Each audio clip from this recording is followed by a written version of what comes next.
So I'll be explaining how we did the data pre-processing on our data set to analyze the relationship between the rising COVID cases and the stock market of India, that is Nifty 50.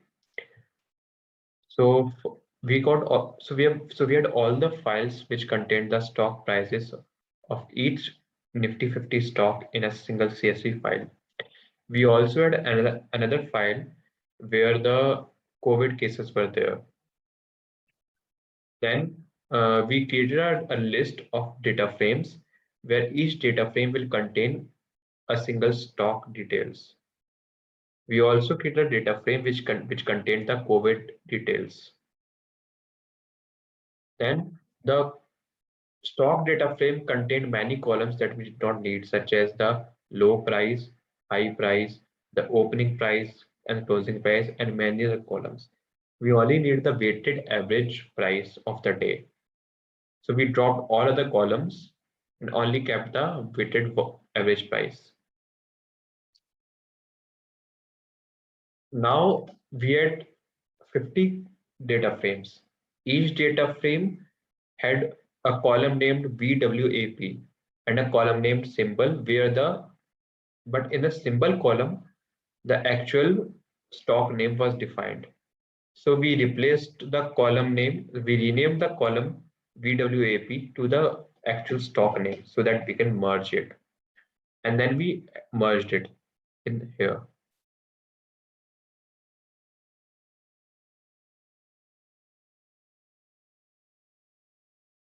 Now the COVID data frame had a index column. We dropped the index column and then we reformatted the date that was there in the COVID data frame to match the dates in the stock data frame. Then we renamed the column to date so that we can prepare to merge. We also created time series data frame for each date, such that for each date in the COVID data frame, we had the new cases for the last 31 days. This was created using getting a list of all the confirmed cases list and performing a sliding window operation on it.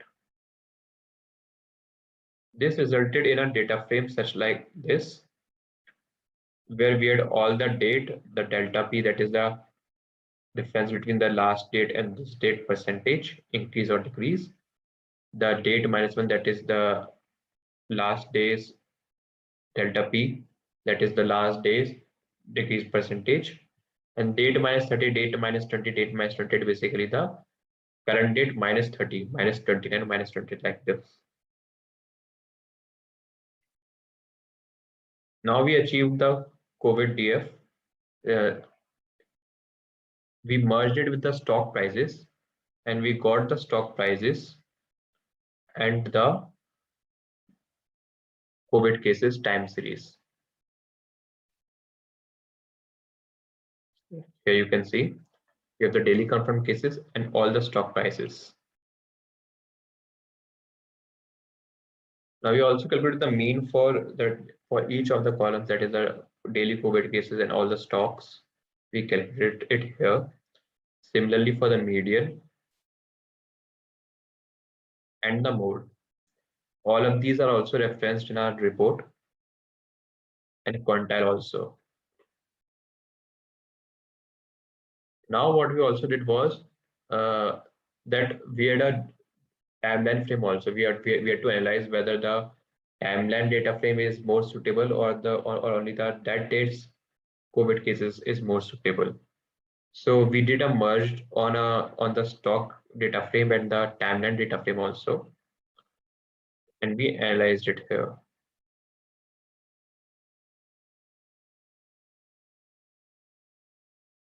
As you can see here, all the last 30 days stock price are also here.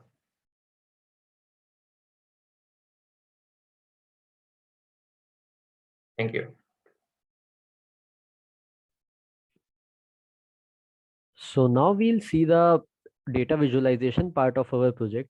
To visualize the data, we need to create graphs for which we import the Python library matplotlib. So the first stock that we are going to visualize is a pharmaceutical company called Cipla, where the red line indicates the daily COVID positive cases, the blue line indicates the daily stock price of Cipla. So as we expected that the prices of Cipla increased as the first wave of COVID started and the cases started to rise. The trend continued till the second wave arrived. The stock prices of Cipla kept on increasing very fast. The next company which we are going to see is again a pharmaceutical company known as Sun Pharma.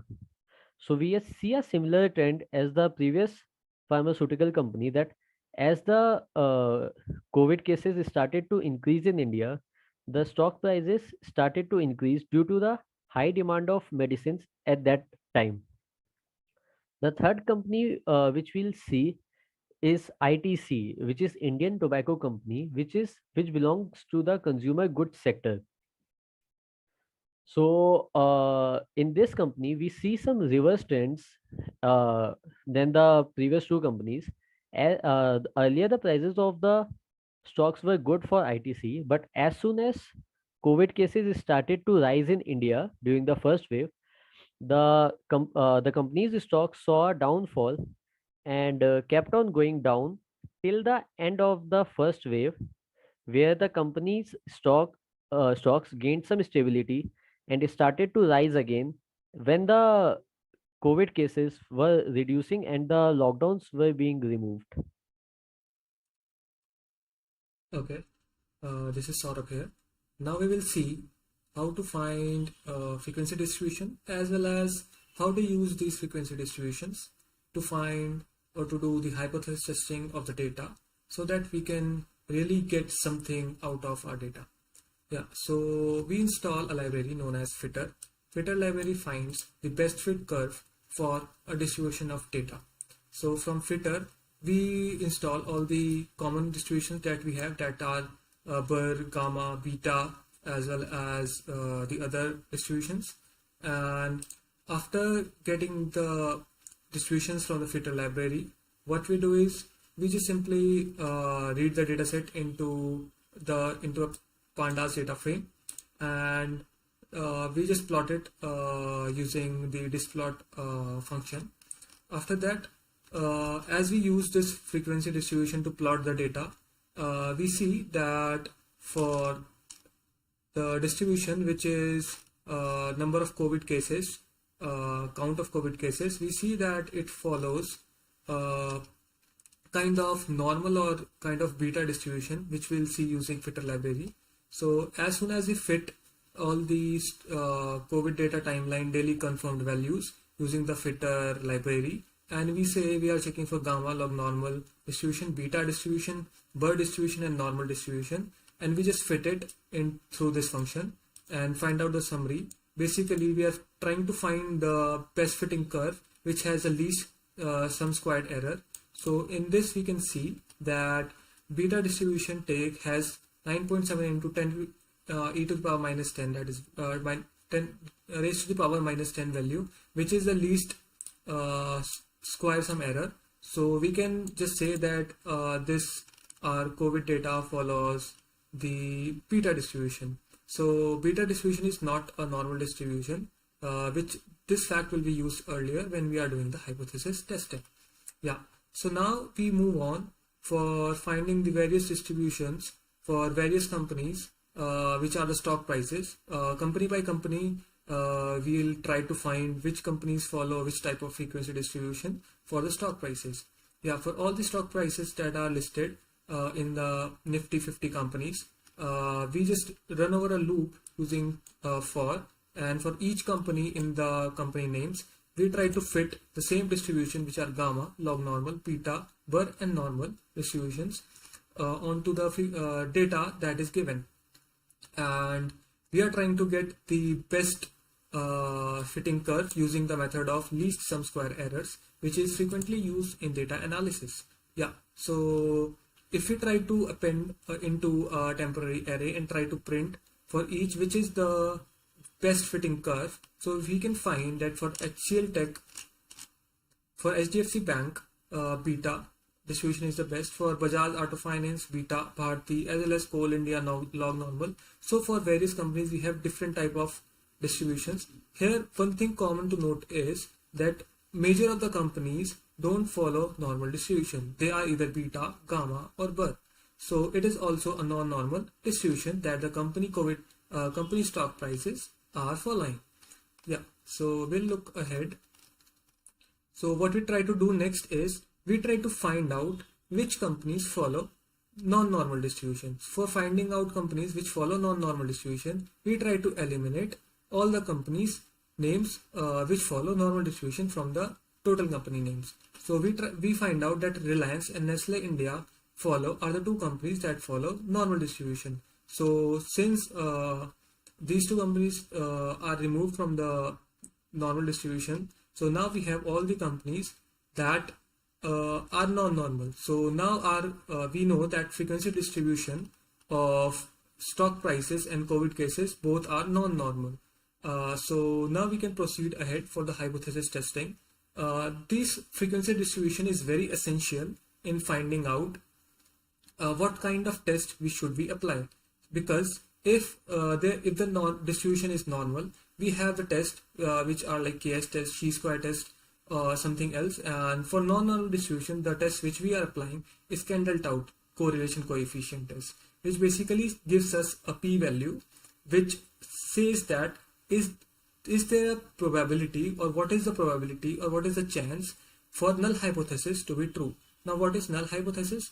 Null hypothesis says that the data that we have got from somewhere else is that data related by chance, or is there an actual meaning which is there? Because if we try to make a model further, and if the data is just related by chance, we can't make the model. It's useless, it's worthless. So now we will move on to do the hypothesis testing, which is basically finding the p-value. Yeah, so basically how less my p-value is, if it's too less, like less than 0.1 or 0.2, which is basically a significance level that we assume. So we can say that there is no relation, that is null hypothesis is false, that is there is no relation by chance. It's basically they are properly related to all the data, stock prices data and the COVID cases data are properly related to each other. So from this we understood that the Kendall-Tau is basically a non-parametric test that which we can use for non-normal distributions. So this was the fact. That's why we used the frequency distributions, and we removed all the companies which followed normal distributions, because we won't be able to find a good relation between the data after applying model, basically a machine learning model in prediction using regression and all. Yeah. So basically for all the good companies, that is for all the companies that were basically following the non-normal distribution, we try to find out the correlation coefficient and p-value using the Kendall-Tau function given by the Python itself. Yeah, so and then we say that if the p-value that is less than the assumed significance level is 0.1, that is if there is a chance of less than 0.1 that the data is related by chance, that means more than 0.9 chances are there out of 1 that our data is really related, then we say that this company is good and we can apply model over there. So that's it, and we then print all the good companies, and remaining companies can be appended to a new array. So we see that major of the companies which follow the p-value, which had an impact, whose data are really related to the COVID cases, that is, our fact is that COVID cases are related to this stock prices of the company. So we can say that for these companies, stock prices are really related to the number of COVID cases. Either it's inversely proportional or directly proportional, or to some extent of proportion, exponential proportion. We don't know. We'll try to find out using some models further. But yes, for these companies, we can proceed ahead for finding the model. And these companies are basically HDFC Bank, Bharti, Coal India, Britannia, Hindalco, Hero Honda, Dr. Reddy, Mundra Port, Cipla, Asian Paint, BPCL, Bajaj Auto, HCL Tech, Infosys Tech. and companies like this. So here we can see it like measure of the companies which are from the food segment, food sector, pharmaceutical industries, paints, they are like really related somehow to the COVID cases. So it's basically a good fact for us, which can relate to many things, meaningful things, that the pharmaceutical companies stock prices would have increased for sure, because COVID came and people started buying different medicines, and pharmaceutical industries were in demand. And similarly for food and other things, there might be a significance level that some things were, because of COVID and lockdown, there were uh, very less chances of people going out. Their stock prices must have reduced. So that's it for now. Further, uh, it will proceed. Thank you. So this is the last part of our project where we discuss about the machine learning models for our problem statement. So here we have used three machine learning algorithms, which are linear regression, ridge regression, and k-nearest neighbor regression, out of which linear regression and ridge regression worked well only for some stocks, whereas KNN regression model gave us the best result on almost all of the stocks that we are observing. So first we have created a function to calculate the mean absolute percentage error, and we begin with our ridge regression model. So the ridge regression model works only on companies Bharti, Coal India, Britannia, Dr. Reddy, Cipla, and IOC, on which it performs pretty well with an accuracy of above 90%. The next model which we are working on is our linear regression model, but it also only works well for four companies: Coal India, IOC, NTPC, and CISAGOA, for which as well it has an accuracy of around 90% for three of them, whereas the accuracy drops to 74% for CISAGOA. Now, moving on to our final model, the k nearest neighbors regressor,